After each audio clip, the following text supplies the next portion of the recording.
All right, good morning. I saw earlier, I know this is going to be a tough crowd. I can go ahead and tell you that now. And here's why. When I first saw who was signed up for this session, I quickly realized that it was Reunion Central. And so how's that new level going? I can't believe yet. You know, you appreciate that. No more AP testing. You're happy. All of that. I get that. I get it. Know you all well, so we can have a little bit of fun with it.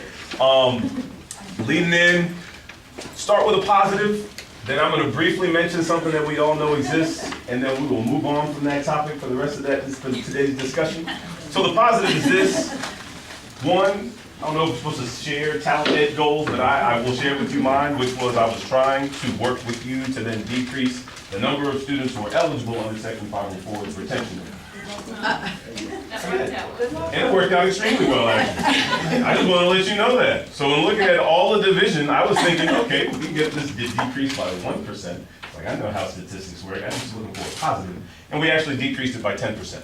So across the whole school division. So that goes to your work and your efforts, because that would not have been possible had we not been working with teachers to then make sure students are getting the accommodations and or related services they may need. So thank you. All right. Now, it's like I said, we'll go right into that next part. So we know a memo went out. We're aware that it did. There's mixed reviews, but I'll share with you just a quick background as to why things had to happen the way they did. So several years ago, there was an OCR complaint that was filed in regards to allergies.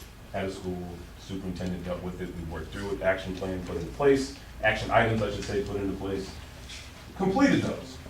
There was still a lingering question from OCR in regards to what information has been provided to parents and guardians to let them know their rights under Section 504. So then we get to, I'll say 2.5 years later, July 2nd to be exact, our superintendent's second day on the job, a separate OCR complaint comes in regards to allergies, health impairments, and so the same question comes back up. What have we done to share with parents and guardians their rights under Section 504? So we could say that there was the website. However, at the time in the summer, when SharePoint changed over and a few other things happened, guess what went down? Section 504 link on our school's website. Not to mention, OCR was asking, well, where on any school's website is there a link to that website centrally? There's a few holes in that. And so again, all things change and we move forward. So then there was the idea of putting that same information that was in the letter in the parent acknowledgement form, and just as a result of timelines and people's schedules, that did not happen. So we get to the letter. And so it went out. There has been, I'd say it's been so far a win-win in terms of some of the numbers on here. The amount of yeses that they've received back, most of those yeses are, I didn't realize I was checking that box. I didn't know that it meant that. And so the response has actually been really strong because our numbers do need to match certain ratios, so to speak, when we look at students with disabilities versus general education. So that's been good. To give you the background to it as well, I don't know if you're familiar with what happened in Norfolk Public Schools and their OCR complaint, but let me share with you, because there's certain things that you read after certain things happen. So the letter went out, and you can imagine I became a really known commodity. In terms of my name and number and email address and all that good stuff, which was fine. But at the same time, the very next day, I was forwarded a link to what happened in Norfolk, their OCR resolution. And their resolution shared a lot of information from their investigation that I'm glad we hopefully will avoid. And two, just to share with you what you may not want to say to an OCR investigator who is a lawyer for the most part. So this is the conversation as it went. The young lady, eligible for special education, is diagnosed with anxiety. The school chose to just decide that she can take medication in school. They didn't have a meeting to discuss that. She was having panic attacks. The case manager made a unilateral decision as to how panic attacks would be handled in the building. Mom didn't like that because they didn't meet. Then her annual review came and they didn't discuss it, and then she continued to have problems 6 months later. So she was a little upset. OCR gets the complaint, they come in, they do their investigation, they speak to the special education chair. So you chose not to meet. No, it was a medical impairment. We thought any medical impairment we'll send to our Section 504 coordinator, the assistant principal. They said, okay, thanks. They go to the assistant principal. So I was informed that when you receive information regarding health impairments that you refer students to Section 504. I don't know anything about that. Okay, so who do you send that information to? To the nurse. To the nurse. So go to the nurse. So the nurse, what do you do? Well, you know, I work with healthcare plans. Okay? Go to the principal. Ask principal. So when you have a student, let's say with diabetes, would that student qualify for a 504? No.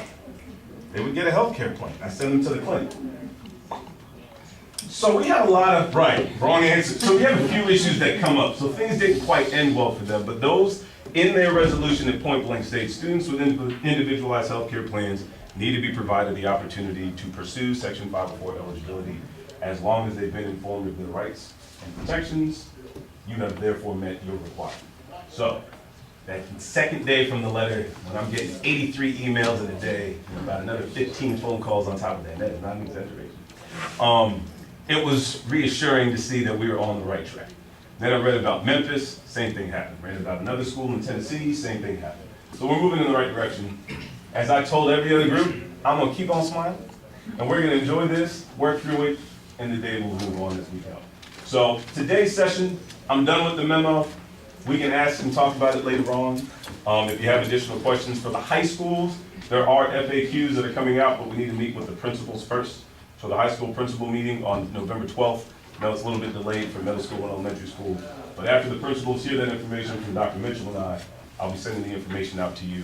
But if you have questions in the interim, please just email me or call me, and we'll work through that. Okay, so for today, like I said, we're trying to push through, keep things going. Here are the few things I want you to keep in mind as we go through the training. One, I want you to be able, by the end of this, to identify types of Section 504 eligibility.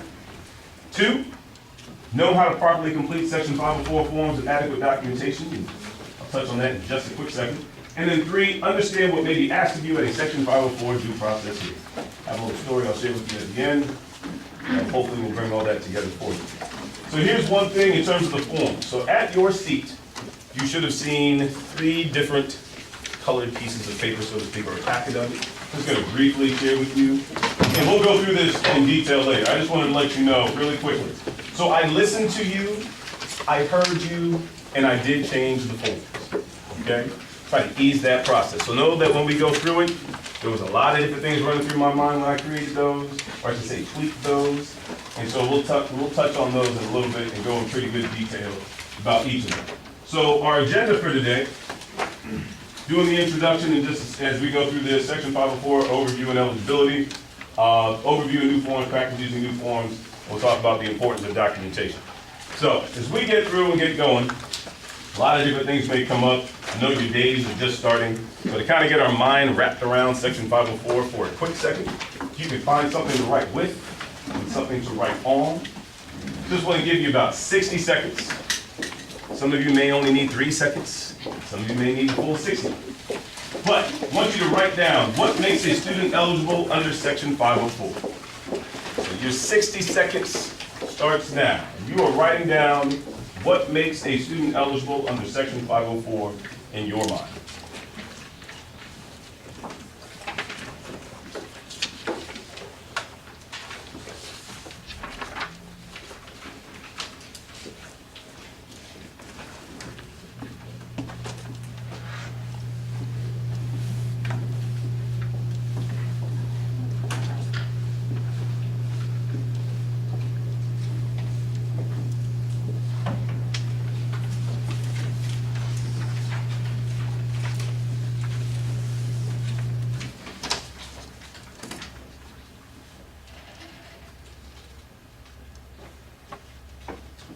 Got about 20 seconds left.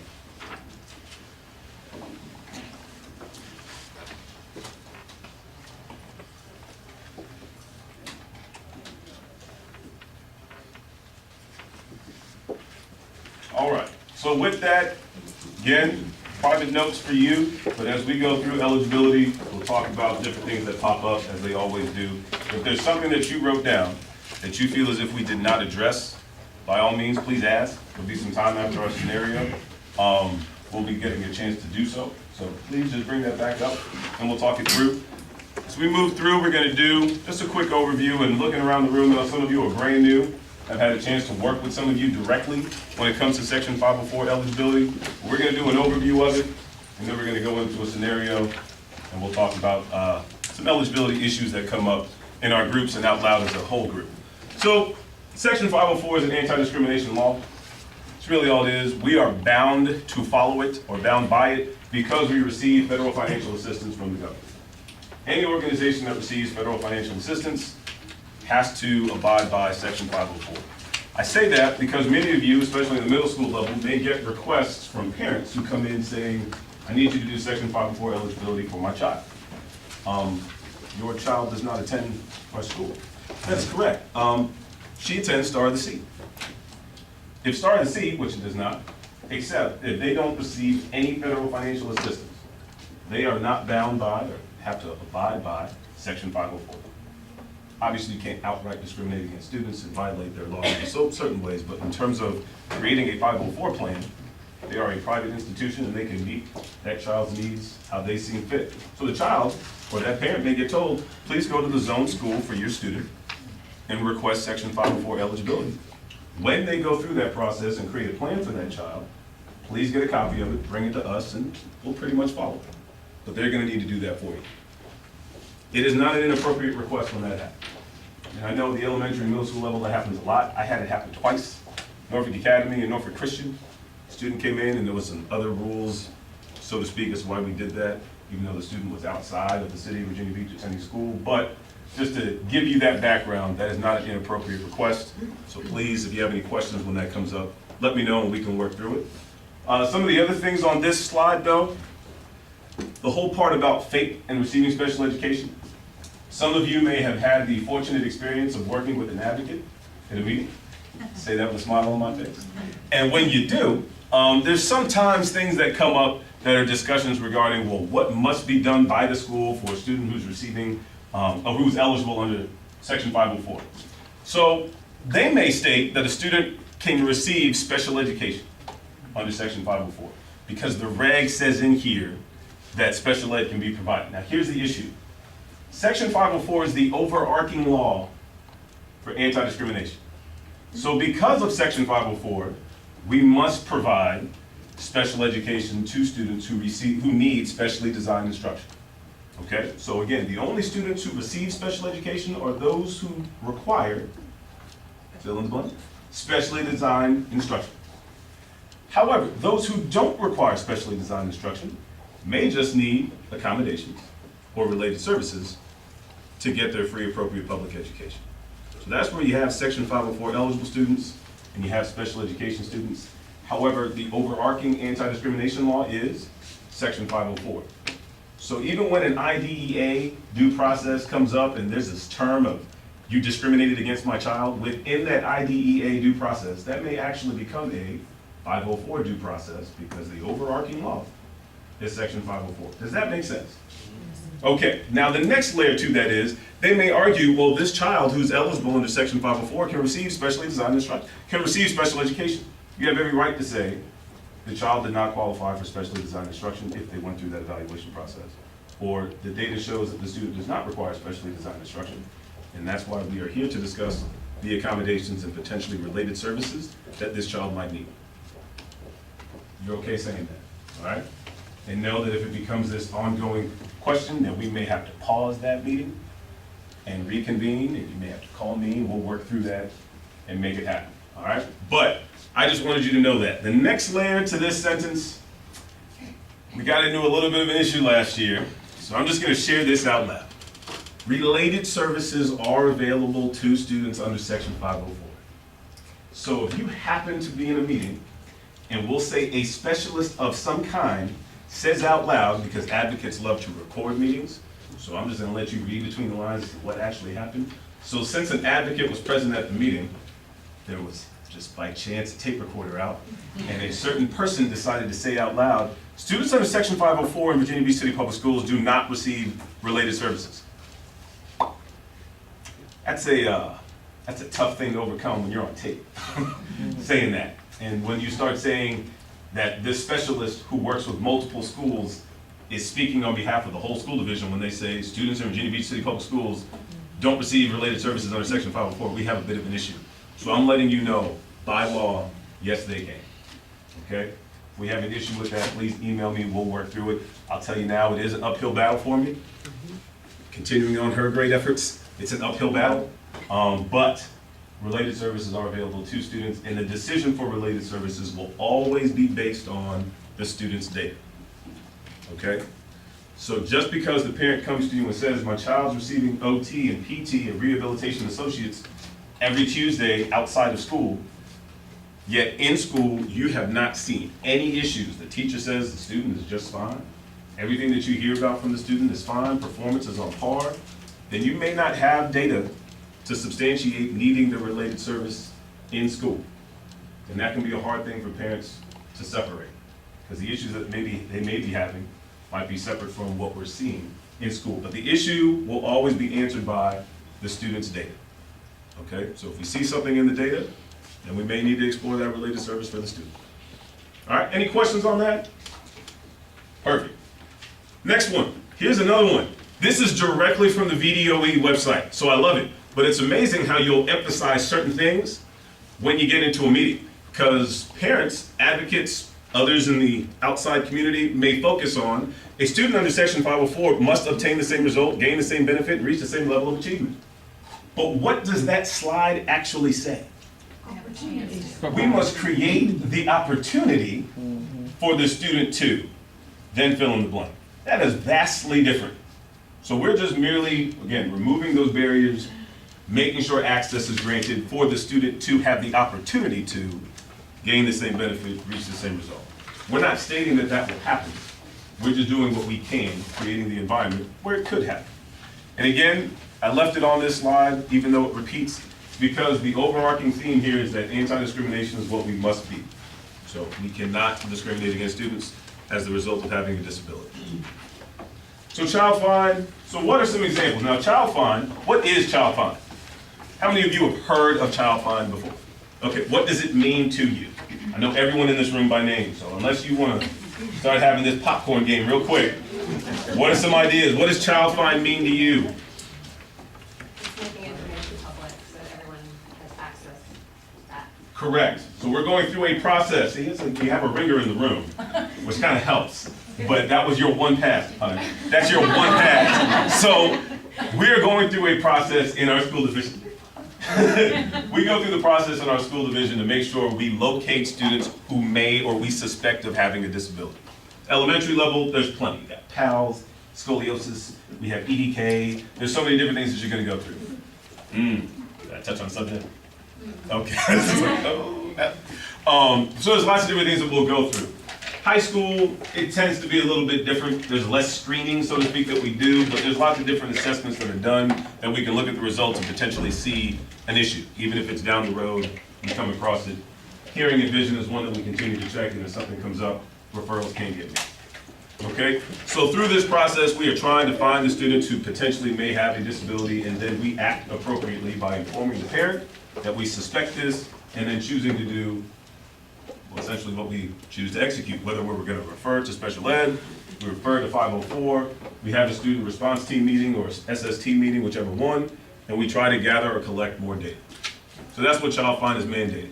The big issue with Child Find is OCR says the moment you have knowledge of something, what did you choose to do? So those are the two questions. When did you find out? And when you found out, what did you choose to do? And we'll touch on that in our scenario in just a few minutes. So keep that in mind.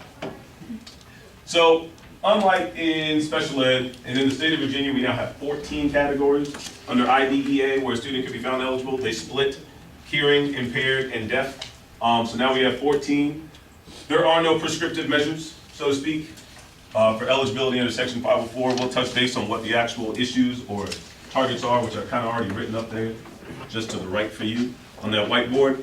So we're just going to be answering a question regarding eligibility. But the second thing I wanted to talk about is that Section 504, and again, the ringer in the room helps.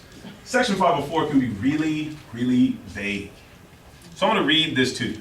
This is who must be at a 504 meeting, according to the reg. The team must be a group of persons, including those knowledgeable about the child, knowing the meaning of evaluation data, and the placement options. So they must be knowledgeable about the child, the meaning of evaluation data, and the placement options. That's who must attend a 504 meeting. Just wondering, Ms. McGinnis. Does that say a parent must be there? No. Does that state how many people actually need to be in the room? So I'm just letting you know, I'm not giving you a politician answer when you ask me, Mr. Jameson, who must be at the meeting? And I give you that as the answer. I'm not trying to be funny. I'm just letting you know that's what the reg says. Now, our guidelines state, who should we try to have at a meeting?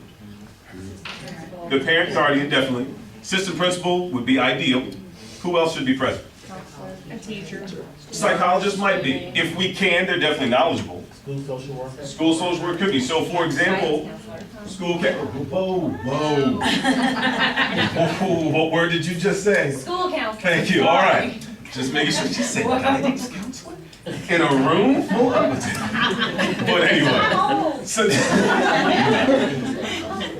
but we want to have all those people. So some schools adopt the model that everyone who would normally be at an SEC meeting will try to have at a 504, which is fantastic. That goes above and beyond what the reg even says. Now, at a high school level, we may not be so fortunate when that does come up. I know at elementary and middle, they try to do that at all eligibility meetings for 504. So it's up to your school as to how that works. But we as a school division always try to have school counselor, teacher, parent, and guardian, because we're a consent state anyway. But that's kind of contradicting what 504 states, but talk about that down the road.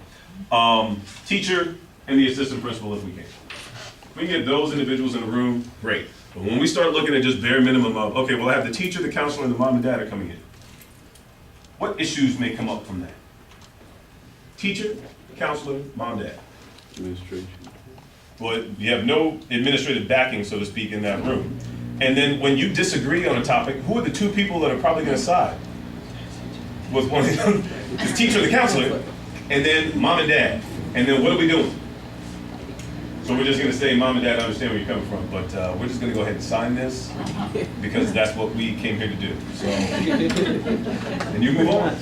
I'm just letting, so keep those things in mind. So the more people we can get in at a meeting, the better. We want to make sure we have knowledgeable individuals in the room who can make informed decisions so that down the road it is documented that it was thoroughly vetted out. Okay? Any questions on that? All right. So ADAAA, I will pretty much fly through this. So long story short, Americans with Disabilities Act of 1990 models the same exact definition of a disability as Section 504 of the Rehabilitation Act of 1973. So when they changed ADA in 2008, it of course directly affected Section 504 because their definition of a disability was pretty much word for word, with the exception of Section 504 just went into substantial limitation, disability, and major life activities. So when ADAAA was passed, because I'm not going to say Americans with Disabilities Act, Amendments Act every time, ADAAA was passed, they changed the laws to make it easier for a person to be found eligible as having a disability. As I shared in March, these were all corporate decisions. So you can blame Toyota, you can blame United, you can blame, what's the other one? UPS and two other trucking companies as the main ones that went to court for this. That changed how we have to interpret laws. Congress thought, okay, we've reviewed these Supreme Court decisions, they have been too strict, we want it to be easier. Unfortunately, they did not consider schools when they made these changes, which of course directly affects us greatly. So September 25th, 2008 went into effect, January, it was signed, and January 1 it went into effect. These were the four main changes. So, mitigating measures. What is an example of a mitigating measure? What's that? Medication. What's another one? Thank you. Glasses. What's another? Hearing aid. Hearing aid. Oh, this group's on it. What's another? So you can take it to that next level? We talked about it already. So any kind of treatment that a student might be receiving, could be OT, could be PT, all those are there. When it comes to eligibility though, we are to disregard mitigating measures with the exception of corrective glasses or contact lenses. Okay, so this is where we get into that gray area of, well, I have this student who's been diagnosed with ADHD, they're on meds, if I take away the meds, would they be eligible? Obviously, we have to err on the side of caution, which kind of leads into a term we'll talk about down the road, but that's where that gray area comes in. So we are to not consider mitigating measures when determining eligibility for a student. Broadening major life activities. Here's another example of how vague Section 504 can be. Justice O'Connor decided to describe or define major life activities as any activity central to the lives of most people. Right. That was in the Toyota case. She was saying the whole bending over and having to lift, rivet things, that those were major life activities. And she says the average person does not have to rivet anything. Therefore, major life activities are those that are central to the lives of most people. Kind of how that went. So anything, that's where we saw the hearing, thinking, sleeping, concentrating, as one of the school board attorneys joked, being born, could be a major life activity. Substantial limitation. Here's one of the bigger ones that did change. They used to say that in terms of how your, what's the word? In terms of your abilities, if there's a limitation between your perceived ability to achieve and your actual level of achievement, that could be a substantial limitation. Rather than looking at just the person, they now want you to compare. We can have a little bit of fun in this room. So Josie may need to be directed every 30 seconds. I'm constantly coming to Josie, and there's some truth to that. I'm constantly coming over to Josie, we're doing the hand. You are not, you are seasoned. So you're going through all that. Now, at the same time, I may be looking at Karen, and I'm redirecting everyone at her table every 3 minutes. Ed is every 3 minutes. Everyone at that table is every 3 minutes, they need a redirection. However, every time I come over to Josie, it is every 30 seconds. So, what major life activity, I'm just giving it as an example. As an example. So what major life activity did that, so what evidence did we just provide as a substantial limitation of which major life activity? Your ability to teach. My ability to teach. It is now limited and impacted by what I'm able to do. Because I'm going to be right here the whole time. I just need to work on, you're back. No, I'm sorry, what was that? Yeah. So, but that's an example of how attention could be limited, okay? So the major life activity of attention, you just have your data, teachers giving you qualitative data, I'm redirecting this student every 30 seconds. Everyone else in the class, same grade level, about the same age, every 3 minutes. So obviously something may be going on here that we need to explore. Impairments that are episodic or in remission. Okay, so we are to consider the condition as if it were active. What are some examples of that? I have a student that has PANDAS, and when he gets strep throat, he doesn't exhibit symptoms like fever, sore throat, vomiting. Instead, he gets twitches, impulsive behavior, and in fact, I just got an email because he just had an episode of strep, so yay. Got it. So we are to consider it when it's active, and obviously when active, there would be some substantial limitations in major life. Yeah, he can be defiant. Pandas. Very interesting. That's a new one. What are some other ones then that come up? Brain tumors. Brain tumors are one. So we could have anything that's cancer related, okay?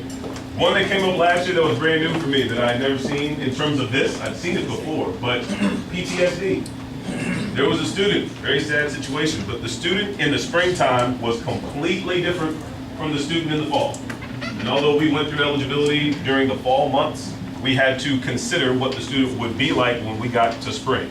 And that was a very different student come springtime. So we had to look at spring to then determine eligibility when working through that situation. Okay, so anything that's episodic or in remission, we are to consider it as if it were active and then determine eligibility. So this is the question that we're answering. Does the student have a disability that substantially limits a major life activity? That's what we're looking to answer. So we're looking at the presence of these different things. Presence of disability, is there a substantial limitation? What are the major life activities that are limited? We can go through that and answer each of those questions. That main one again being, does the student have a disability that substantially limits a major life activity? Then the student could be found eligible. All right? So as we work through this scenario, we're going to get a chance to answer any lingering questions afterwards because this should bring up quite a bit. So when you walked in, there was a sheet that said mood disorder, not otherwise specified, or NOS. It was right next to the PowerPoint. So you can bring that out now. We're going to review that. That's kind of some information for you as we work through this activity. So just to read the scenario out loud from the PowerPoint, then you'll work in groups in just a second.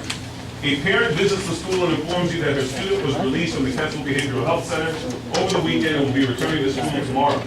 She hands you a letter from Kensal Behavioral Health indicating the student is diagnosed with mood disorder not otherwise specified. You check the student's attendance record and it reflects the student has missed the last 6 days of school. The absences are coded as unverified. The parent also asks you for a printout of her student's grades and you see the student is failing 3 classes. So how would you handle the student's reentry to school and what would you say to that parent? So again, you can discuss this as a group. You have that mood disorder sheet right there as a reference of what that condition may look like. So discuss in the group and answer these 2 questions. How would you handle the student's reentry to school? And what would you say to the parent in that instance? We'll come back together in about 7 minutes or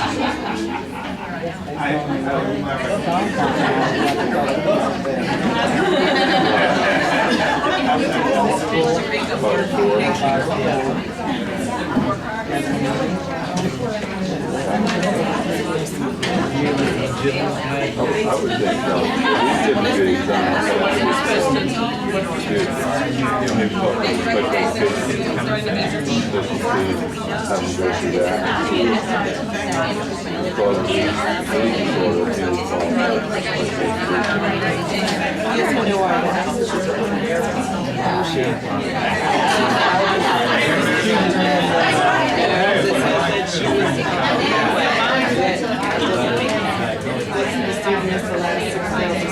Was she accurate about her First we realized that.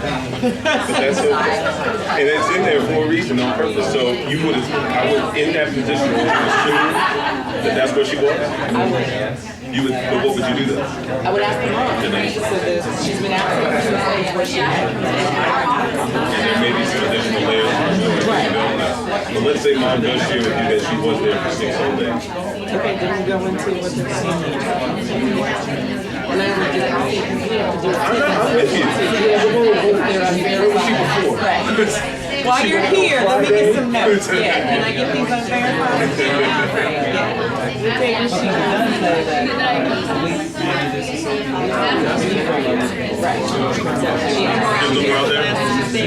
she there? Didn't know. Let's see if I have something. Letter.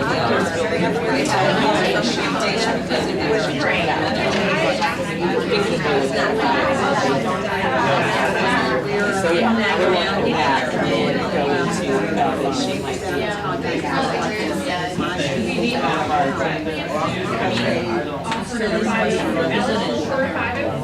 I do not. Oh.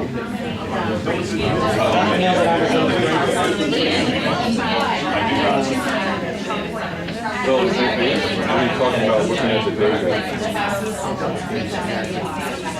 we would have to have poor grade. she is failing.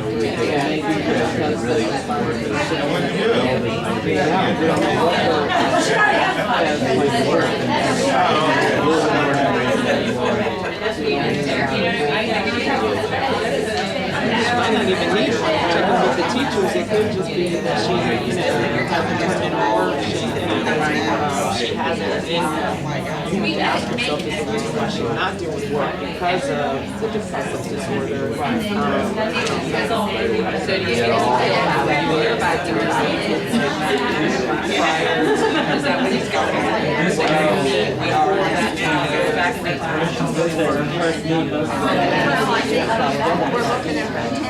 in this example, they're coming back, they call you one day, they're coming back the next day. Or they call you on a Friday, they're coming back Monday.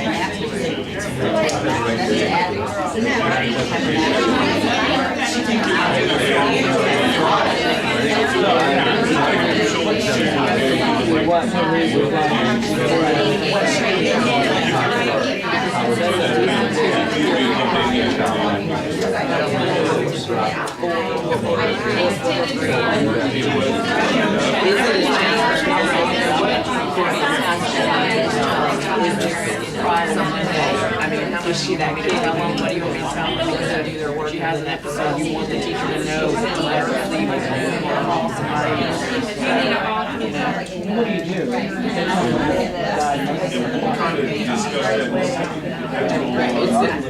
It's a conversation.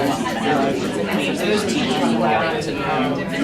If you don't know the child, we should just see that with experience. They usually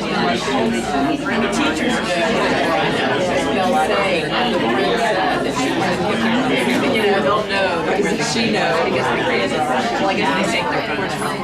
But in education, I think it's a question of students. There's always behind this.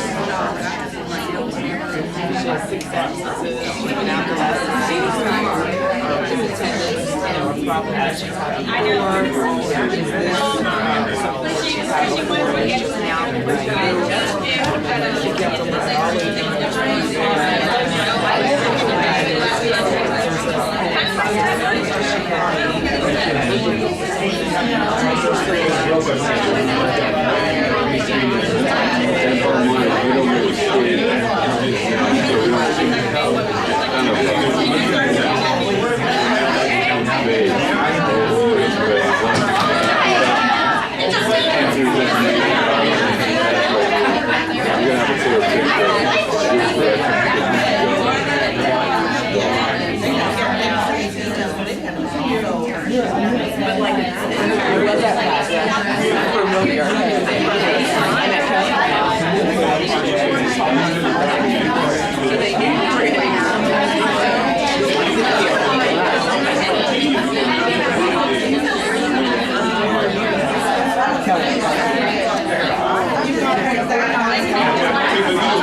I'd be thinking in my own mind, let me contact them.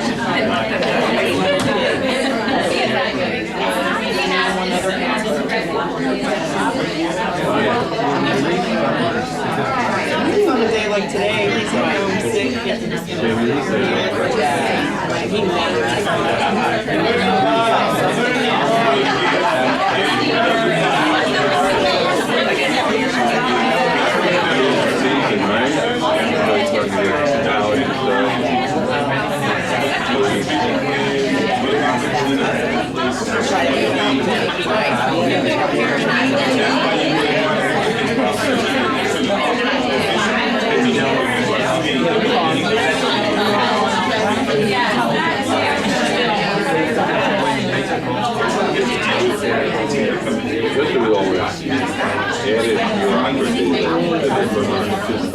Man, I would want to have somewhere in writing, even something that I had told to see from day on, we have a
How do you just want that without creating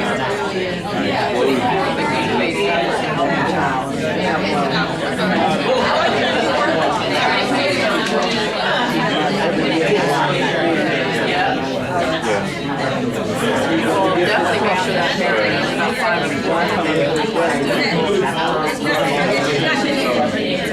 justification or stay in school seat now. Like he said, parent doesn't have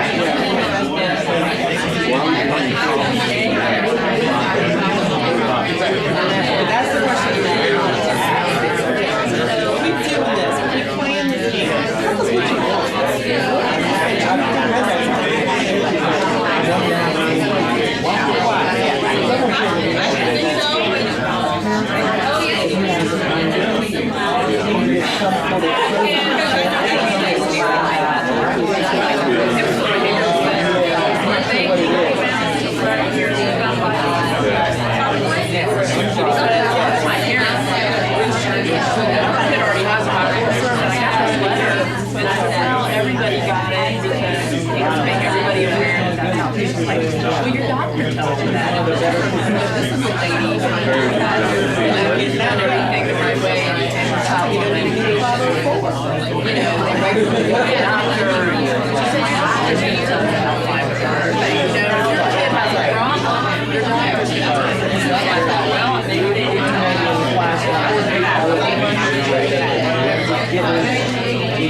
All right, so in that situation, is there a documented disability? Yes. Obviously, we talked about mood disorder not otherwise specified. Is there a potential substantial limitation? Yes. What is our evidence of that? Grades and attendance, hospitalization, we have a diagnosis, we have a few things going in our favor for documenting that there is a substantial limitation. So which major life activities may be affected by this condition? Ability to Focus, think, learning. concentrate, number 8. Concentration, Sleep. could be sleeping, could be eating, could be thinking, there's lots of different things that may come up in this situation. Okay? So what are we saying to this parent? What's our plan moving forward? Schedule a meeting. Because remember with the OCR, we said, when you receive notice of something, when did you become aware? What did you choose to do? Bottom line, we need to meet. Now, what kind of meeting? It's open to interpretation. So, if we were going to have an SRT meeting, that might be the safest way to go, because what would be documented or discussed during that SRT meeting? Performance in class, what the teachers were saying. Teachers, grades, all that input is going to get in there. We may find out, though, at an SRT meeting, that the reason for all that this is, why this is happening, is because of a recent loss. Or that mom or dad was recently deployed. And that this was brought on by one incident, and that may not actually be a disability.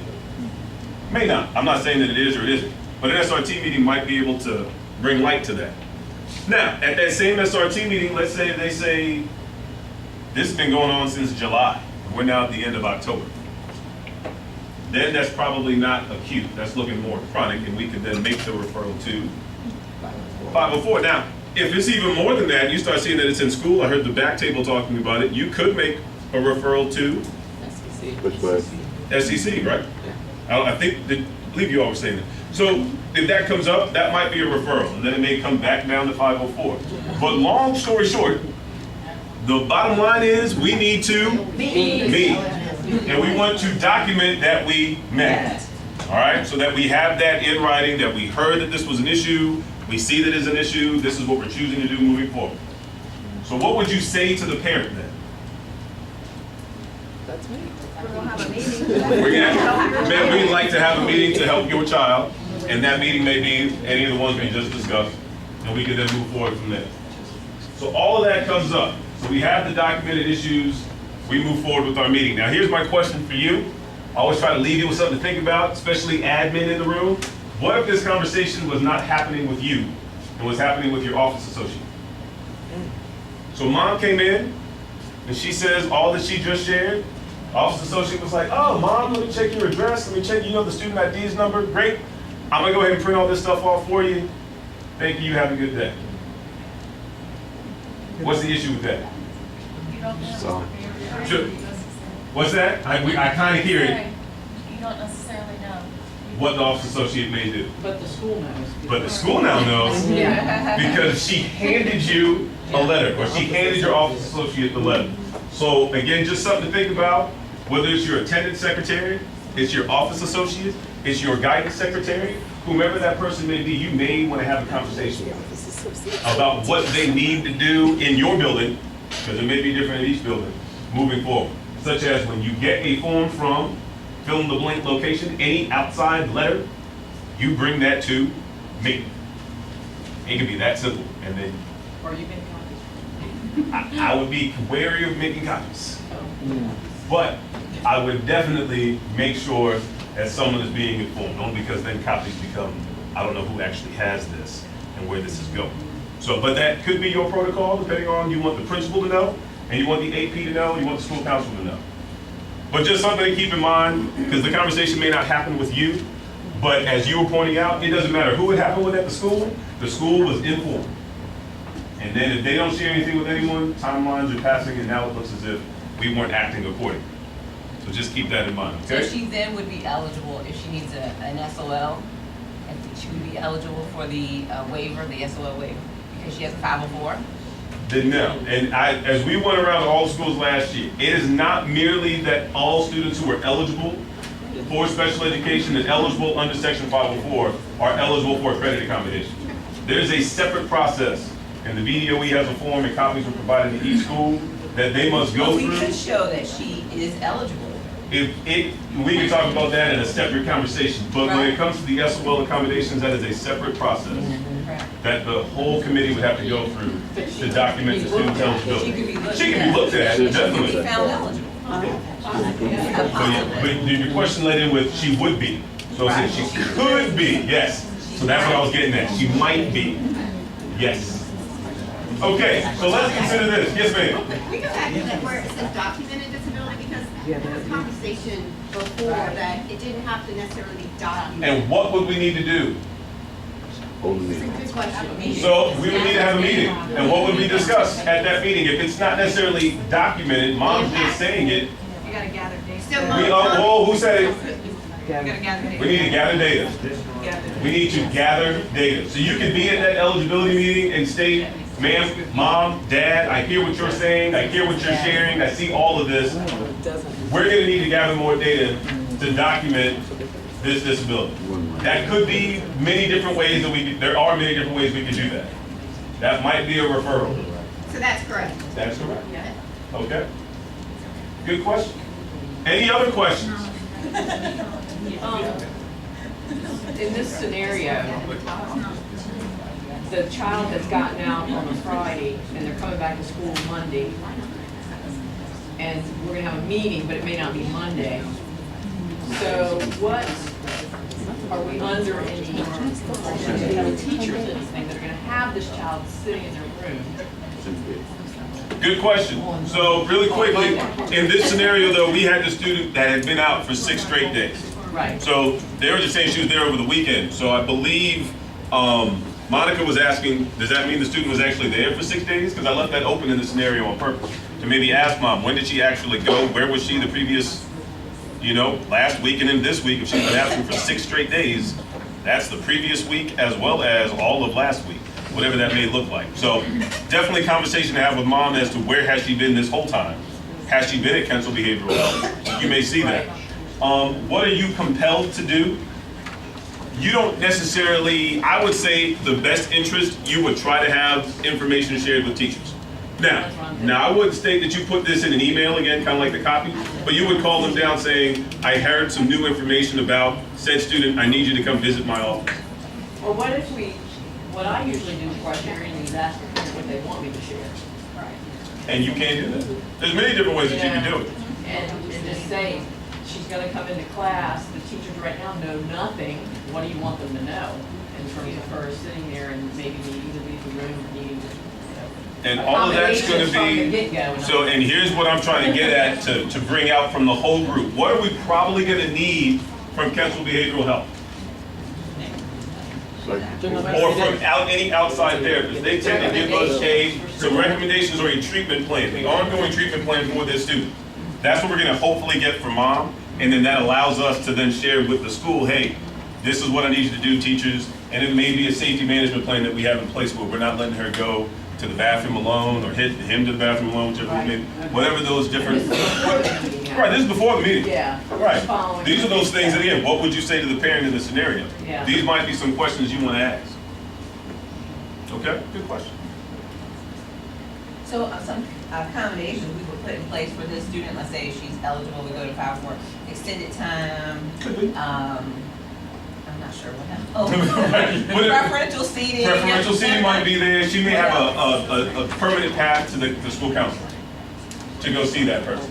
I've seen that where the student just has to show something in their planner and they're allowed to go. It depends on the school, depends on the situation.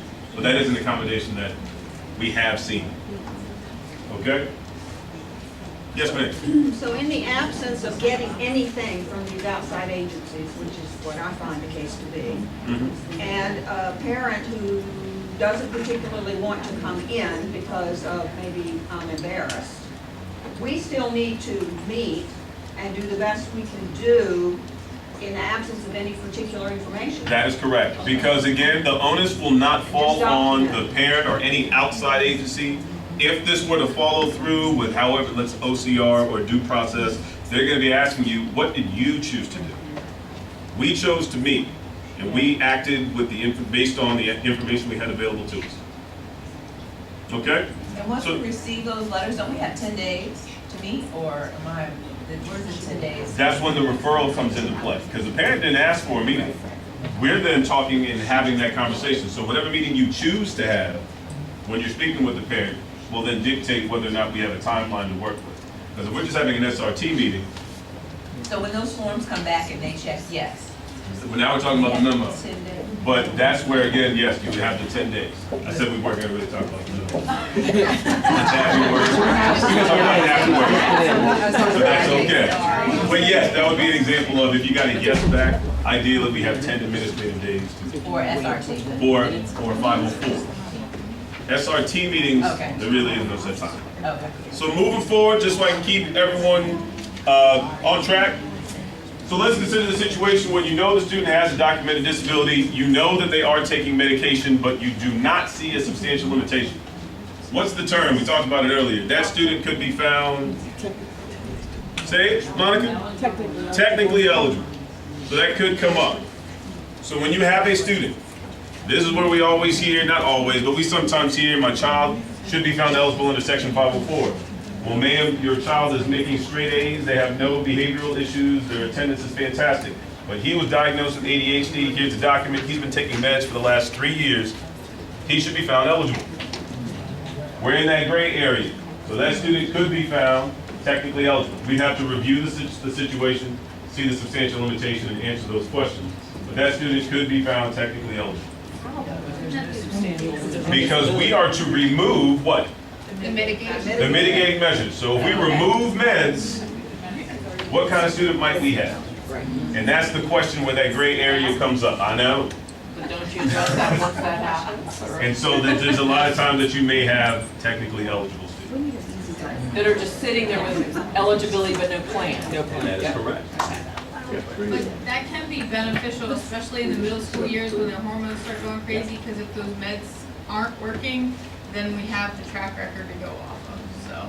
And something to move forward. And we'll actually address some of that when we start going over the forms in just a few minutes. So good question. Yes, We ma'am. had one, the student had dysthymia, which is a low level of depression. Depression. And when we first got him, he was a wreck. And so he had accommodations, but then mom got some medical benefits reinstated for him, and he got on meds. And by the time he got to 8th grade, he wasn't showing any symptoms, any signs. His playing field was level. So we maintained the eligibility, and we just took off all of the accommodations because we knew at any point he could go back to and we had data to show that without some stuff before, he was a mess and needed some interventions. And that's exactly what we're essentially trying to help with, to have something in place to kind of help students. I'm reading at one table, and I love how the one man is the one who's wrong. Like, it was Ed. All Ed. No, look out. It's going to be all. So, but we bring up. Just reviewing, like just the technical eligibility would be, they do have a disability, but it's not impacting anything, and it's not substantially limiting anything. Correct. So we're going to continue to track. We're going to continue to track. Check it out. So here's the thing, and this is why I want to bring something up for you, because I've heard this happen at meetings, and it happens maybe more times than it should, and it creates just heartache for you. You are merely answering the eligibility question at an eligibility meeting. And you're like, why do you need to say that out loud? Because many times parents and even teachers will start to talk about accommodations when we haven't even determined eligibility yet. Well, my child might need this. Well, I don't think your child needs this. We haven't even answered whether or not your child has a disability that substantially limits a major life activity. Let's address that first. And if the answer is yes to that, then we can start talking about which accommodations the student might need. So just know that we're answering this question first, yes or no, and then we'll get to which accommodations are needed. Julie, yes. So we could find somebody, a student technically eligible, but not have accommodations because of what could come up.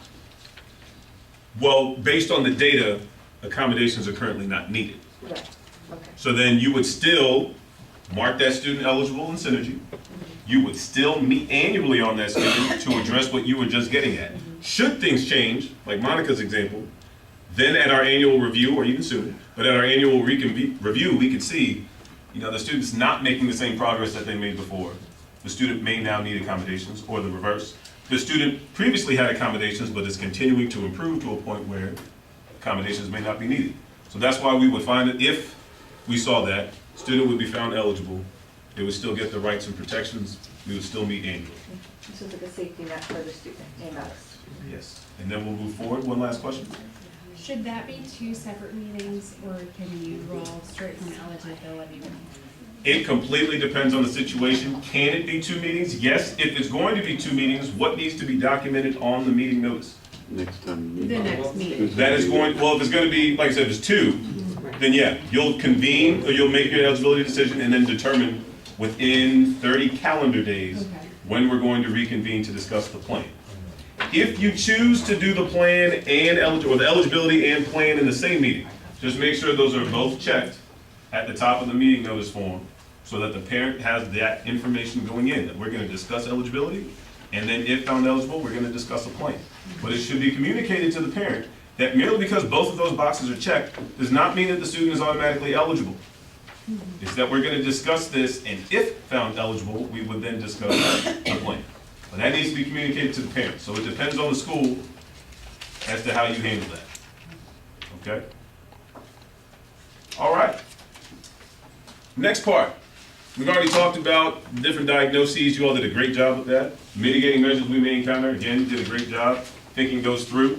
I'm going to table the part for questions because I want to get through the forms. But if you have a question, please write it down. We'll try to make sure we have time at the end to address any other lingering questions regarding eligibility.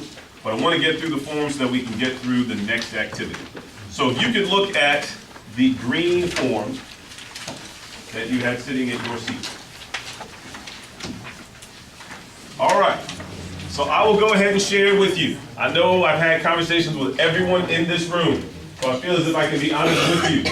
Part of my personality will come out as we go through these forms. I can lie to you. When I heard what people were, so to speak, complaining about, and then I went into the form itself, it bothered me too. So the first thing, and I'll go right into it, if you notice some of the changes at the very top of this section 504 eligibility and evaluation form, so it's a referral form for eligibility and evaluation, the demographic information is organized differently. Here is why, because it did annoy me too. after listening to you. Oh, Mr. James said every time I type in a long name, it moves the information to the next line, and it just looks messy. I will own my own issue, and that bothered me too. So I went ahead and put a table in so that it just stays right where it's supposed to be, and the box merely goes a little bit bigger. That's it. All right. Trying to help where I can. All right. The next thing on that form, because the rest, that next part is really straightforward. If you go to part 2, where it says records review, item 1, before used to be just one sentence with some suggested data points. Went ahead and took that out, and now you have it very clear cut as to which data needs to be included. So where it says grades, doesn't need to be complete sentences on that. You can state the courses and the grades. Separated, please, with proper punctuation. If you can help me out with that, that would be great. All right? Next thing, SOL scores. Again, you can merely attach that. Same thing with the report card. If you wanted to, you could say, see attached report card. Now, that's not always going to happen, and I'll give you the example where that won't happen down the road. But you can either list it in the document or see attached report card. The only things that you can attach are educational records. So, SchoolNet, SOL report, that works. That's fine. I can say see attached. Your face was ooh. You can't attach it. That's a school record. SchoolNet, that's a school record. You can say see attached to that. But when we start saying see attached doctor's note, we just put that doctor's note then into an educational record. We're not in the business of doing that. So make sure you can say see attached to any VBCPS document. Okay? So moving forward from there, the next thing down I want to say is attendance. You can print out the attendance report if need be. Now, when we get to parents and teacher comments, sorry? Yes, Ms. McGinnis. When we have them right at the beginning of the year, what would be your preference as far as grades? You can look at previous grades, the previous year. If it's right in September, obviously from the date of the meeting, what kind of data do you really have? And everybody either has 100 or 0. Not calling anybody out, just saying. So you can go with last year's grade, especially with attendance because it shows the trend. So in parent and teacher comments, we need whole sentences there, folks. All right, so just some things that I've seen from the different forms. Please use complete sentences on that section. When we get to teacher comments, it cannot be or should not be, can't focus, won't concentrate, off task, can't, we're just jabbing the kid with every bullet point at that point. So if we could try to be as holistic, I'm not saying you need a dissertation, it doesn't need to be 18 paragraphs, but if you can just give 6, 7 sentences that sum up the student and the things that they're seeing in school or in the classroom, that would be great. So would that information come from this form? We're coming to this first, but yes, it can. When we get through our activity, we're gonna go over that. Next thing, behavior, discipline, same kind of deal. You could say see attached discipline report if that's even an issue, or you could just merely say student has 1 disciplinary infraction for the last school year, whatever it may be. Results of additional data, that could be things from, or evaluations, whether that was information from an outside agency, whether that was information provided to you from other organizations, you could list any additional information there. Number 2, so now we're on to item 2. So that was all item 1. So looking at item 2, again, we should be able to see in this section what the student was diagnosed with, really how the student came to be diagnosed. So what the documented disability is. Okay, so if you can add that additional information that it was from an outside doctor that the student was diagnosed, if it was from our own VBCPS staff that the student was diagnosed, whatever it may be, it could be just a couple of sentences, 2 or 3, and we're good. It could just be one compound sentence. If you want to look at that, just make sure that it's thorough in explaining how the student came to be, how it came to be documented. You can't attach outside documents there. You don't want to say, you don't want to attach outside documents there. You want to only attach, summarize it. You want to attach only VBCPS documents. So then for number 3, when we summarize areas of concern, the only bit of feedback I'll give to the group is that a summary of a whole student should not be 1 word. And I've seen that several times where it just says inattention. I said that's a real interesting summary of that kid. From grades, attendance, discipline, teacher comments, parent comments, we came down to inattention. That's one way to look at it. All right. Do you have that issue? Just anyway, that was just wondering. So summarize areas of concern. You just need to, and this is part of the reason why the form was drafted the way it was. I literally went through when creating this as if I had never done a 504 meeting before in my life. So if you just take one sentence, or make one sentence from each of the previous items, that's your summary. Obviously, if the student was never absent or was only absent once, that's not an area of concern. You can skip that. If the student had no disciplinary infractions, you don't need to include that. So looking at the data that you just reviewed or just entered, that's where your summary comes from, or your areas of concern. I have a question. Yes, ma'am. For number 2, back up to number 2, did you say you only include in here documented? I mean, some things, it could be suspected as well. Okay. It's a matter of where you are for the student. So thank you for saying that. I don't mean to assume that it has to be only a documented disability. So if something's suspected, as Ms. Clemens was pointing out before, and you know that additional information may be needed, you can put that it was suspected the student has the following. And then later on, which we're about to get to in item 4, you may state what additional information is needed. So it could be documented or suspected disability. So in item 4, so again, this is where I know there was some heartache before as to how things went. Everyone's like, I'm not sure what I'm supposed to do or where I'm supposed to go. So I'm just going to read the sentence out loud, and you tell me what we're to do based on what the form says. So is additional information needed prior to determining Section 504 eligibility? No. What do you do? Thank you, Josie. Complete the records review form, including the records review table, proceed to determination of eligibility. That's what you would do. If the answer was yes, we need additional information, we would document what that additional information is. We would then state when we're going to reconvene to discuss that additional information, and we still complete the records review table. All right? Some of the other things, huh? I'm gonna say it out loud. Where's the records? Where the signatures are? Huh? In the document? Oh, no, I see it. Yeah. But I didn't realize that. Yes. Did you? Okay, so the next part with the forms. So everyone was telling me, I do not like leaving blanks. So I listen to you. So again, where it says evaluation, consent or I don't consent, I added a third box of no evaluations are needed. So now there's not that issue of, well, there's really no need for consent on anything, so I'm not going to check that. So now the third box says no evaluations are needed at this time. Part 3, everyone was saying, I have to write a slash, I have to write NA, it has to say it's not applicable, all these different things for this follow-up meeting. So what does it say in part 3, top right corner? No follow-up meeting needed. So you don't need to write the slash, you don't need to write NA, you don't, none of that. You can just skip it, check the box, we can move on. What is this thing? Part 4. Yes.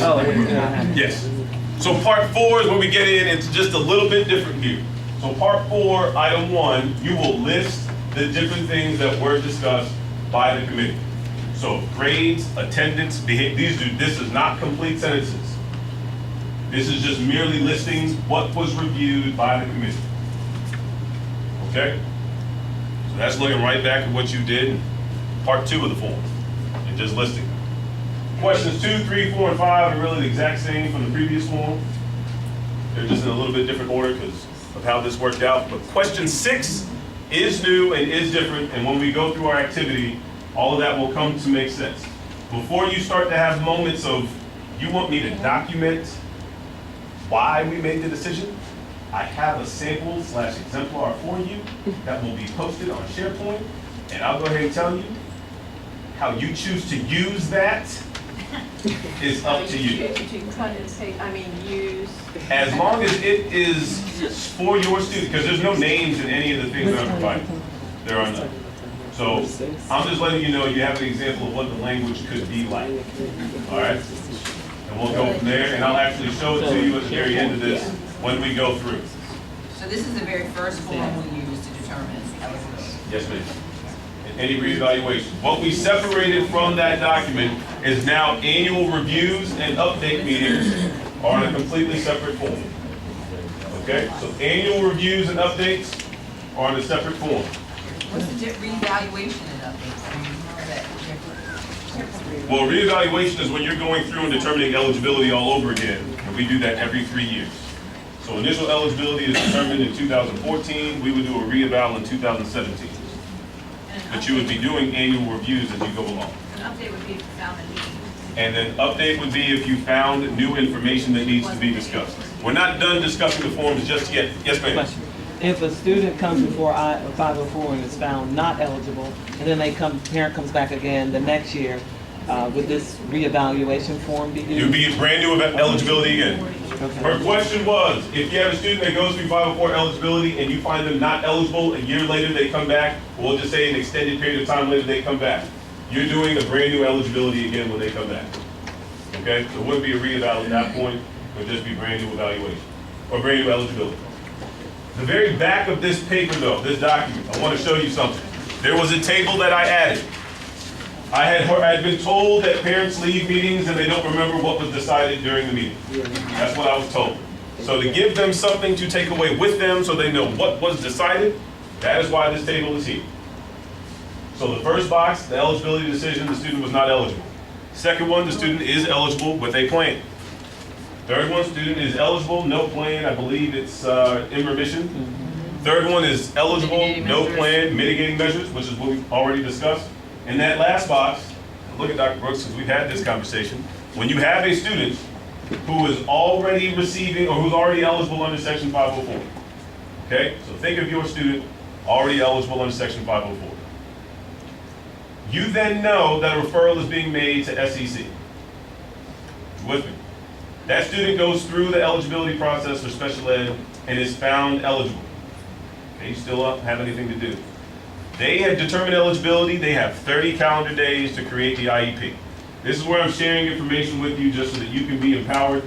Legally, the moment eligibility is decided, the student is under special ed. Okay? We normally would not need to go back and close out 504 from a legal standpoint because we already have a signed document for special ed. We are choosing to do a little bit more than that though in Virginia Beach, as we typically do. And here's where I'm trying to make this easy for you with speaking with school board legal. The issue came up, just to give you the background. Student was found eligible, parent was disputing what the actual IEP was going to be, so we were in this limbo of, well, I don't want my child to not have anything. And in speaking with OPEC, they merely stated, well, wasn't the student eligible under 504? Yes, we can continue to follow the 504 plan. I was like, that's fine. I said, but I know that for me and many others, we would like to close that out so that the parent knows we're done with this 504 and now we have this agreed upon IEP. So, it's the signing of the IEP that tells you that we need to close out the 504. Now legally, go ahead and share with you, whether it's immediately before that meeting or immediately after that meeting, you are still fine from a legal standpoint. So if you wanted to go ahead and schedule a 504 reevaluation meeting to occur immediately after that IEP was signed, and you would go through that same form that we just discussed, and you would check that last box stating that the student was found eligible under IDEA, you have just closed out your 504. Okay? Again, the timing of it, not as important. It's just that it's around when the IEP is being signed, not when eligibility is determined. This is an additional step that we are doing in Virginia Beach to just close things out. So they can have an IEP and a 504, that's depending on what the 504. Depending on what is decided by the IEP committee. Okay? Not that I want that. Yes, and then we're going to go into our activity and go from there. Is there a case where a student can have both a 504 And an for IEP. different So let me go ahead and address this for everyone so everyone can hear this. So I get everyone's attention. Question is, can a student have both an IEP and a 504? Yeah. For separate conditions, the answer is yes. What Virginia Beach chooses to do, more times than not, is house everything in one document, and that document in that scenario would be the IEP. Right. If, for some reason, that IEP committee decided we are not incorporating this medical diagnosis or whatever this other non-IDEA eligible condition is not being incorporated into the IEP, they could have a 504 if the 504 team found that condition to be eligible or it was used for eligibility. So does that make sense? Okay? It's just that in Virginia Beach, we typically have everything housed in one document. And that's the superseding document in that situation is the IEP. So here's what I want you to do, because I really want to go through the scenario of this activity, and then we will wrap up as quickly as we need to address some of the other things. So there are salmon-colored sheets of paper that were put at your seat. I was told they were salmon. If I'm wrong, sorry. Shrimp, if you will. Whatever that may be. Orange. I think people would argue on orange. And then there was a report card. Now, middle school, I was looking at the numbers of people in the room as to who's middle school and who's high school. So we have middle school data to look at when it comes to the report card. So you have 3 documents, okay? And here's what I need you to do at your tables as a group. I need you to read through those 3 sheets of paper, okay? So regarding a student, imagine you're going into an eligibility meeting and you want to document a few things. The things I want you to document are listed on the board. So the major life activities that are affected, evidence of substantial limitation, your areas of concern for the student, and is the student eligible and why. So as your groups, or in your groups, you're going to review those 3 sheets of paper, those 3 documents. Then you're going to discuss. And on the post-it paper that's posted up throughout the room, you can then pull those down and write out, cut it into fourths, not cut it, but fold it into fourths and section it off into fourths. And in one section, major life activities that are affected, so evidence of substantial limitation, areas concerned, and then is the student eligible and why. And we're going to try to use about 15, 20 minutes to do so. And I will try to stay true to that 15 to 20 minutes so we have some time to review and then move on to the last part so I can get you out of here, hopefully by about 11:05. So go ahead.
It's up to you. If you have space.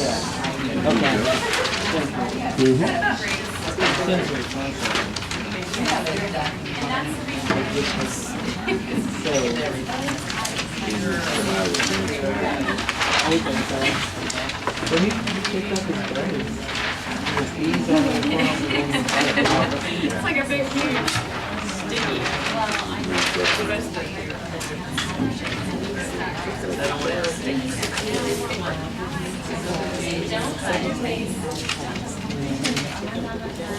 Doing English, he was doing well, then go back to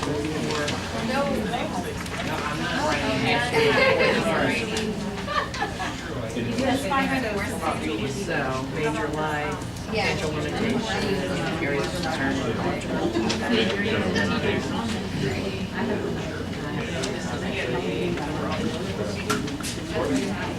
So major life activities and concentrating, what about? It's a last year.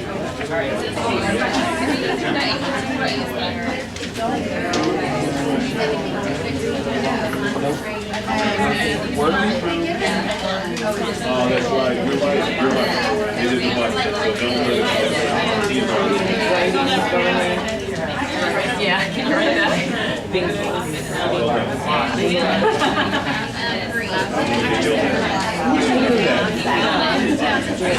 I'd be like, I didn't read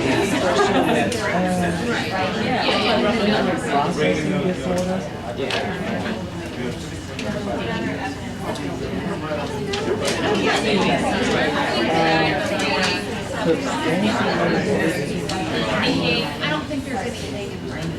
The teacher says that he has the most difficulty with reading or writing assignments, and struggles to have a positive attitude towards those types of assignments. Kids worth paying you first anyway. That's being honest.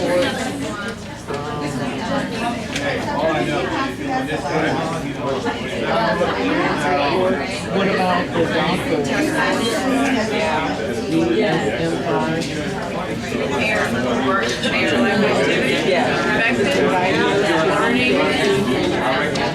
Yeah, that's good. That's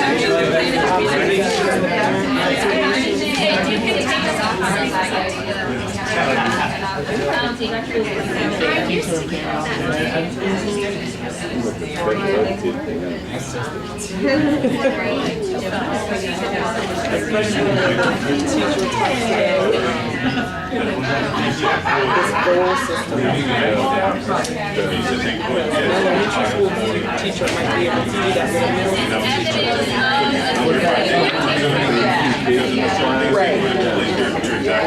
Where do the major life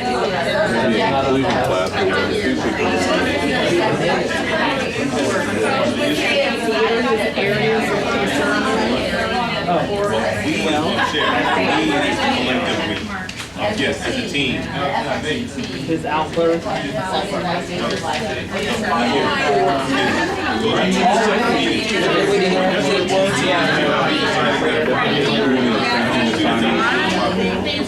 should be a 504 meeting. I agree.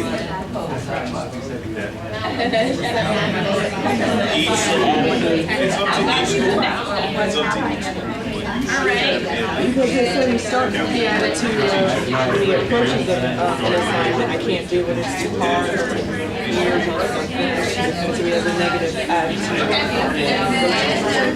Well, I mean,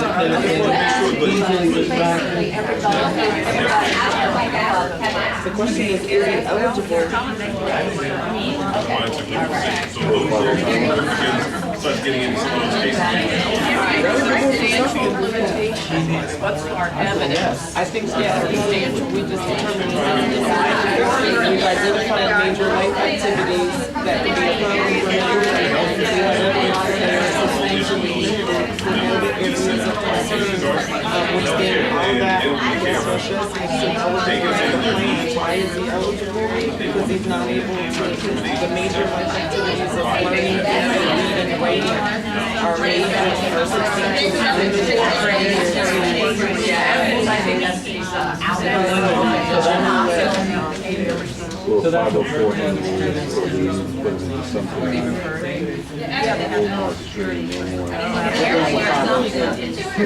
That's not the question we get to ask. They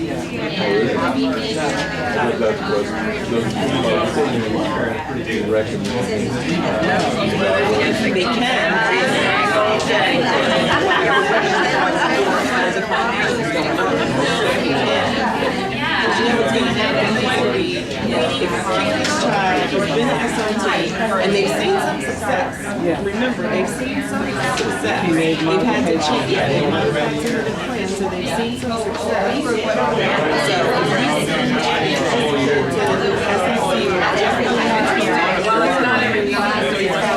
they're going to not eligible for the because there's no data.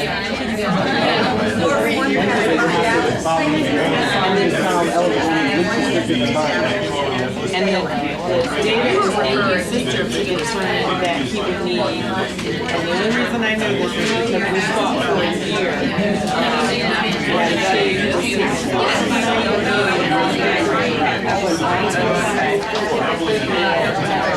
He should never have been dismissed.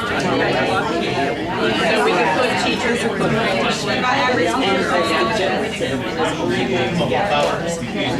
Money behind that. So this kid needs give addition not be but he has this condition, the information on him, and is only to get worse in terms of what he can do for himself. So they dismissed him because he doesn't have, they couldn't figure out what type of individualized restriction. But as teachers, we have to pay for that this year, and with jumping through hoops, students are there kind of roundabout way, guys are eligible. So there's no money through 504 to provide. That's why he was saying, baby services and that nature.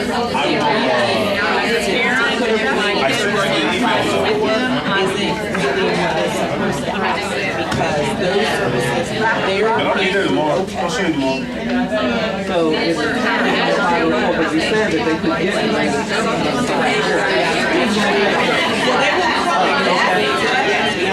You have to do the, to get the workups and all that. AT will come, we have a lot of kids that get laptops and like that nature. To get like OT services and PT services. And all we want to do is reading and writing is where the lock is. Because it's now at this point. Doing better. Without me being in front of the computer, there's no way for me to answer why. But if you click on your link, and you click on your link, and you get the plans, they should be there. I have to be there for the meeting, so I'll try to get there earlier. Take these kids to SEC, they're going to be looking at his grades, his or her grades, and the testing machine. And it doesn't go with what the teacher said. He has trouble reading and writing. Now there's a strength, but it got to be in that. And then has failed in math. Then English is the main one.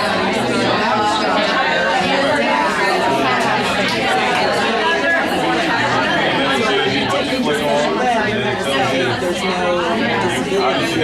You would just have your folders that are in there. You can click on the one that says HCF. Behavioral issues.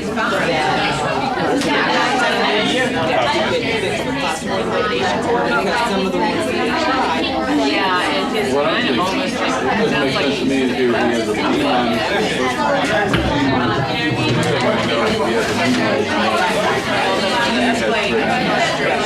right, we're going to come back together in about 4 or 5 minutes. If you don't finish writing, that's okay. In about 4 or 5 minutes, we'll come back.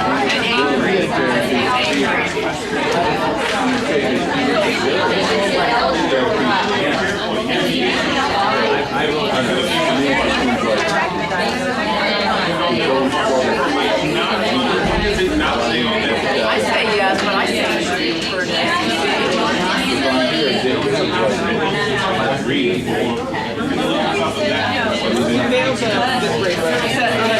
chunky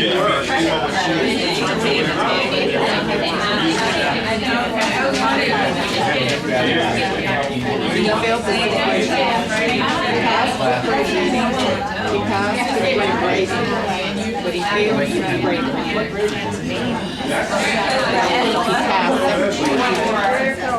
And we don't know what accommodation. One more challenge. Not that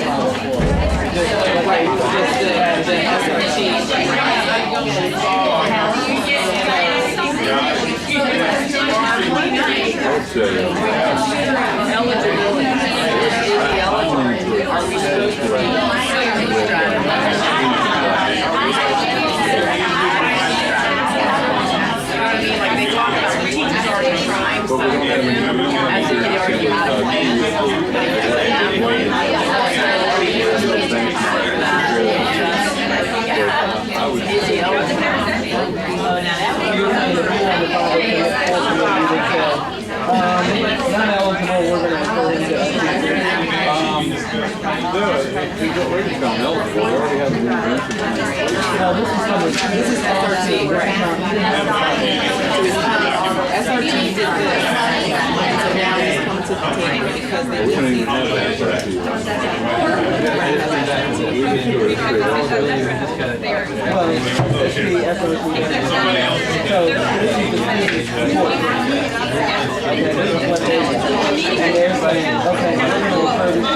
plan and everything after that. He's eligible, yeah. He's eligible because a major life activity is at least one, but not everybody is. Yeah, not everybody shoots it.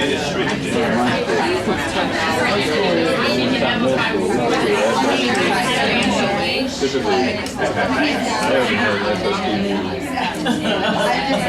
I mean, I call it.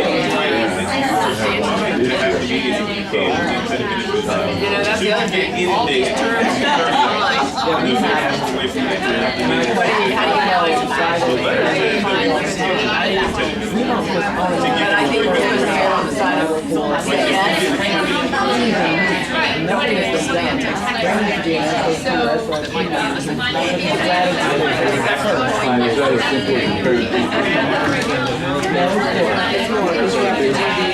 Interventions, you have to put into place. To see if these are kinds of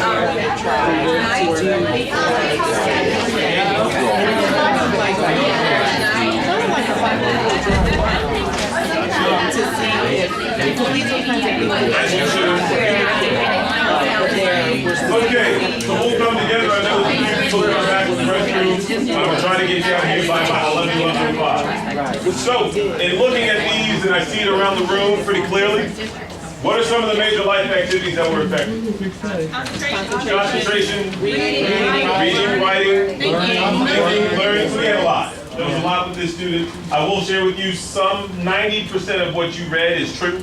This is a student. 10% of it, I kind of had to work a little bit just to make it more appropriate for this. I don't want to give you too much to work on in about 10, 15 minutes. But 90% of this is true data for what is going on with a student in our school division. Bless you. Substantial limitation. Now, there's a reason why I was talking about it with this group, and some of you may already have it on your forms. Evidence, and then the difference between that and your areas of concern. So what is the evidence of substantial limitation? What are some of the things that were hard data, hard facts that you were looking at? I see grades up here. What are some other ones? So you have a diagnosis? Referral to administration for the The referral, yes, the disciplinary. So you have that referral to administration. SOL scores are another one. So these are the hard bits of data that you have. That's your substantial limitation, your evidence of, which then leads you to your areas of concern. So what are your areas of concern here? Well, the student's not going to pass. The student's not making adequate progress. The student has emotional, the frustration, the outbursts, right? So we said we had issues with work completion, behavior, emotional outbursts. Now, what's the other one? And I see it noted on their sheet. SOLs. We talked about SOLs, but that's the hard data. What does he do when he becomes frustrated? Outbursts. But he does what? Self-harm. So we have that self-harm as an issue. Okay? Only the parents report that. Only the parents, well, the teachers were saying that he would bang his head on the desk. So that's something that we may want to look at. So using that as an example on the form. So if you remember on the form, it talked about, if I can get everyone's attention, we talked about on the form that there's additional things we may be recommending at this time. We could go through a self-harm assessment for this student. Now, this was, depending on the age of the student or grade of the student, we may have to call in some support from a school psych, depending on how comfortable school counselors feel doing that. But a school psychologist could be used to help with that. So keep that in mind. Next thing, to keep moving, we talked about eligibility. Is the student eligible, yes or no? Yes. Yes. So the why question, and I'll read the backboard because they were so happy about it. Whatever is on SharePoint is their reason why. That was what they wanted to go with. But there's a diagnosis by a doctor. The major life activities are substantially limited, and there's some things that we already know: emotional outbursts, frustration, things of that nature. So let me read to you this example. And again, just an example.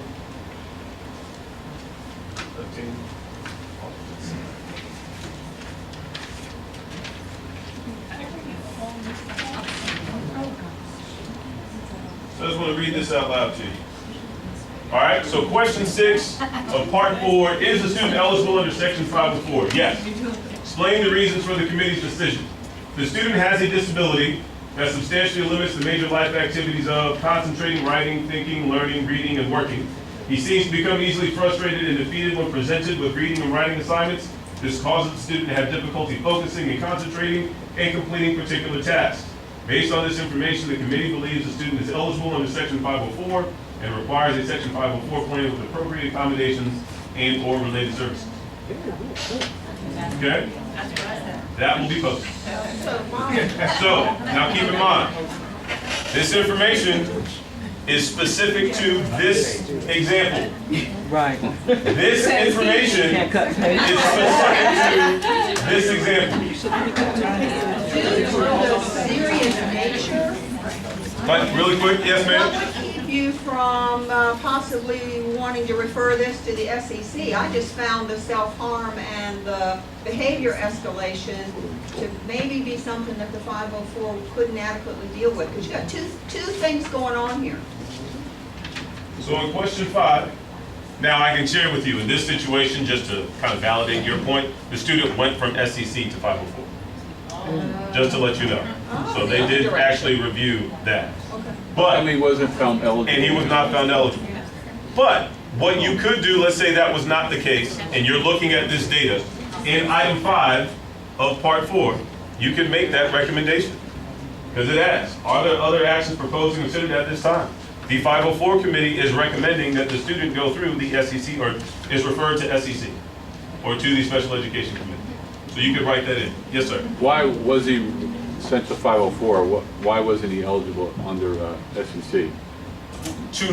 We can talk about that reason after this. Because I think a lot of opinions could come up if I were to answer your question out loud. Okay. So we can talk about that after.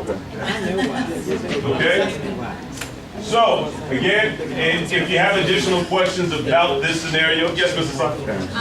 If we did refer them to SEC, would we still find them eligible for 504 and draft a 504 in the meantime? Great question. So her question was, would you still move forward with eligibility under section 504 and then still refer to SEC? What's the answer? Yes, because we could go ahead and put accommodations in place while they go through their whole separate process, which could definitely 60 take days. some time. Because they, from the referral, they have 10 administrative days to meet, and then if they decide to move forward with further evaluation, they have 65 days to complete that and reconvene.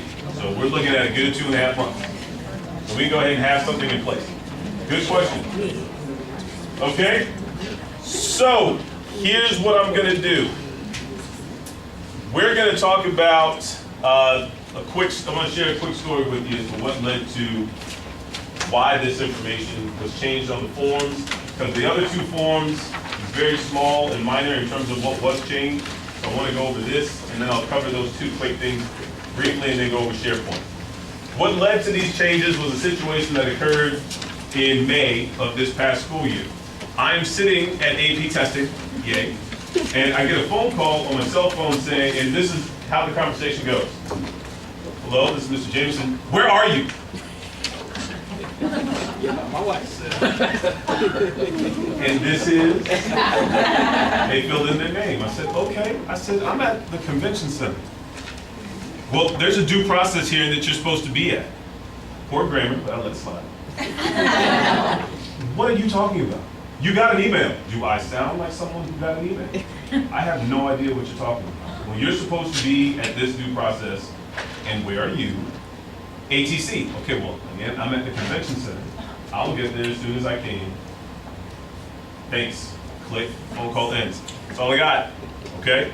So I walk in there, didn't get a name, nothing, right? You're with me. So I walk into ATC. You've been there before. In that main open area, there's actually a meeting room for BBCPS.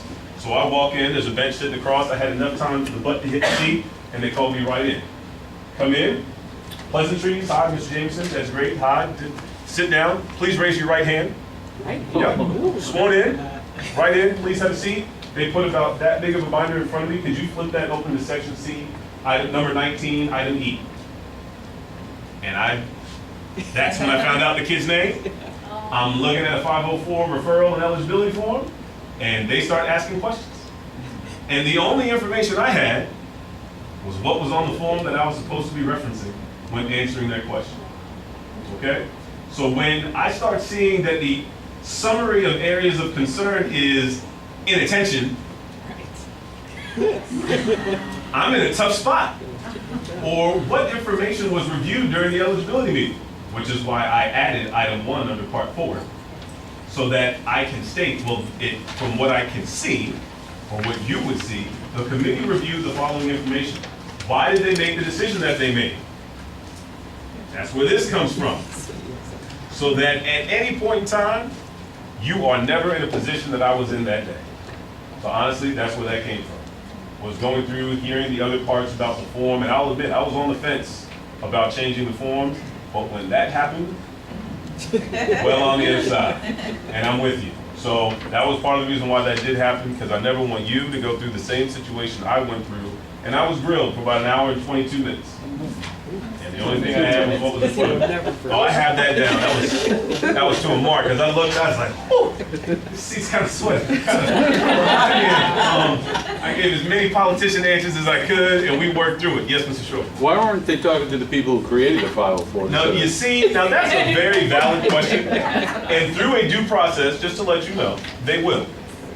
But with my title or role as it is now, I should be able to answer or validate what they did during the meeting.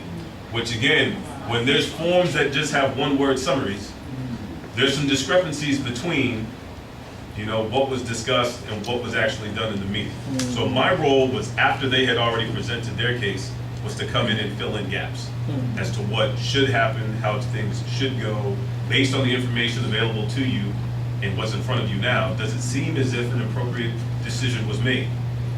And when there's not enough data for me, it's tough for me to answer those questions.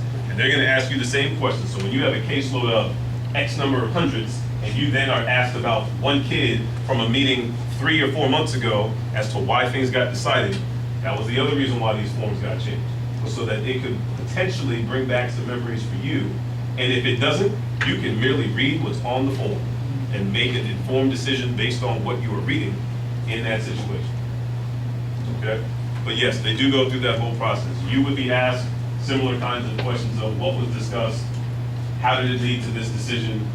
You know, what were some of the conversations at the time? Fill in the blank with what it could be. So those are some of the things you can expect in the due process, which is why, again, wanted you to be prepared with those new forms. All right? So to follow up, got 9 minutes. Try to speed through. On the blue form with the plans, all right? So the Section 504 plan, there's only a couple of things that change. One, the table at the top for demographic information. In that table, the disability is listed. Okay?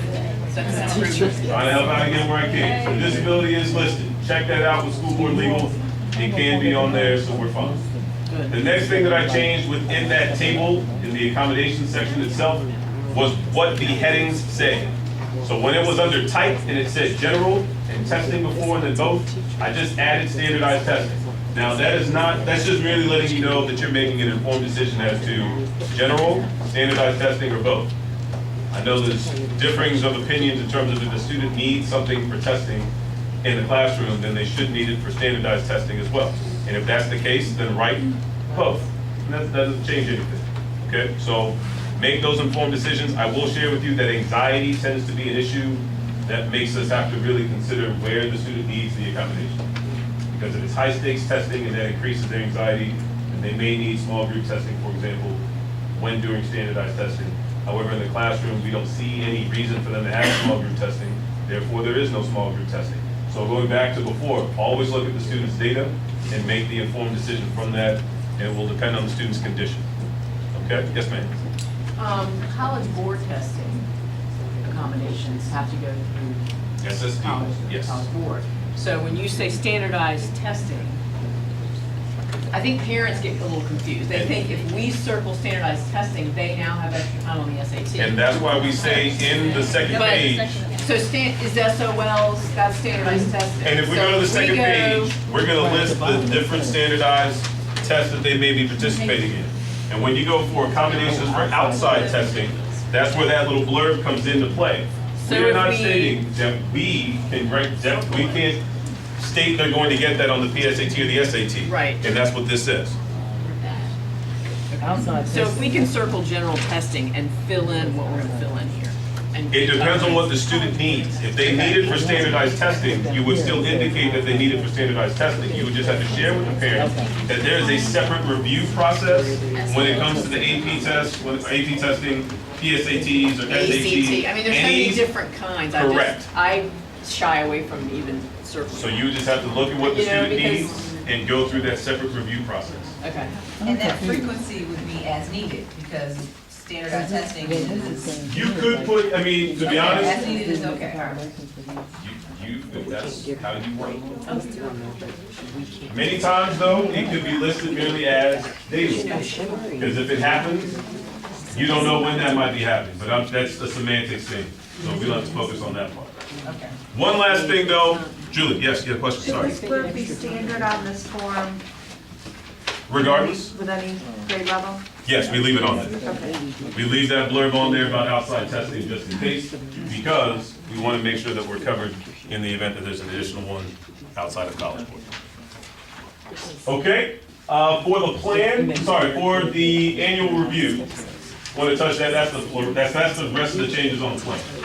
Outside of some formatting things that I changed, the plan is the same. But on that fluorescent sheet of paper, again, when we talk about the annual reviews and the update meetings, okay? Everything is the same as we discussed on the eligibility and reevaluation meeting, okay? So if you can go ahead and just go to page 3. Obviously, we are not determining, so to speak, eligibility, but we do want to document just so that there's no room, because I've come to see that when you leave off something and it's assumed, then a lot of issues come up. So that's why that question is at the top of page 3 of, is the student still eligible? Yes. Explain your reasons why. And this goes back to what Monica was talking about, what Julie was talking about, and a few other issues with those technically eligible students. If the situation changes, then your eligibility decision might change. They may go from, and I want to see if I did give you the updated copies of those forms. So they may go from having a plan to not having a plan, or they could go from not having a plan to having a plan. And you have the right and the option to document that and state the reason.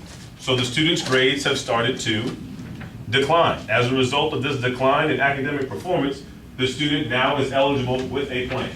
And you move on to the plan and you put a couple of accommodations in place as the team sees fit. Any questions on that? I do. Yes.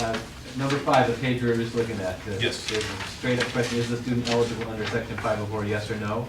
If it's at that point in time, if the determination is the student is no longer eligible, the next line says explain the reasons for the committee's decision, and that box all applies to an eligible student. And that is correct, Mr. Harris. But what kind of meeting would we need then if we're going to be saying no? Okay. So should that line not even be there? No, and that's what I'm saying. For an annual review meeting, it should still be there, but we would have a different kind of meeting for that situation. Okay. We would be calling a reevaluation meeting for that student. If he's gonna not be. Because if we're stating that the student is no longer eligible, if we wouldn't be using the annual review and update form. We would be, I'm good with that, so then I guess why is that question? and that was the part where I was saying, when we leave things open to assumption, then it becomes a bit of a gray area. So we're just locking in that as a committee, we decided, yes, the student was still eligible at this annual review, and then you check one of those 3 boxes. Okay. Thank you. Good question. I guess the question is, if you're at an annual review and at that annual review, you realize, Amy, I'm gonna share with you. I'm with you. Yeah. I'm just gonna Do we put switch this. forms?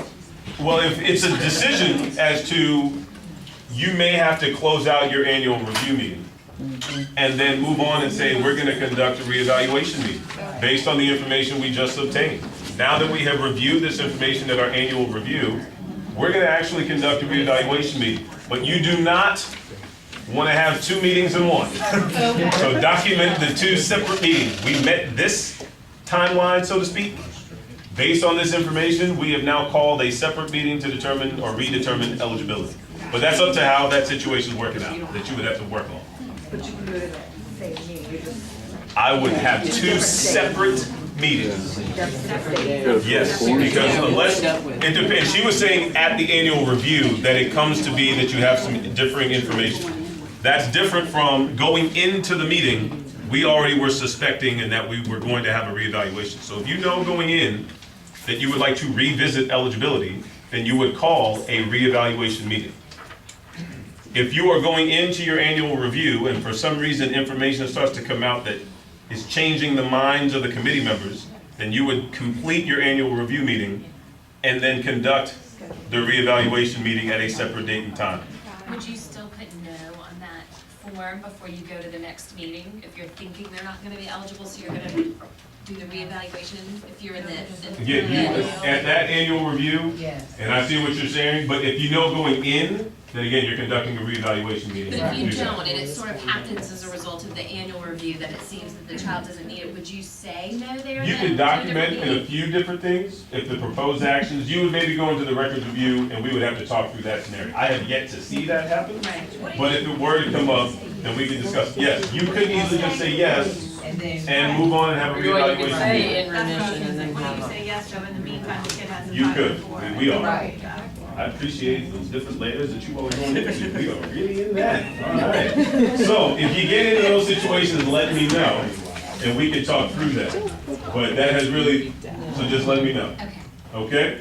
Do want to close out and be mindful of your time.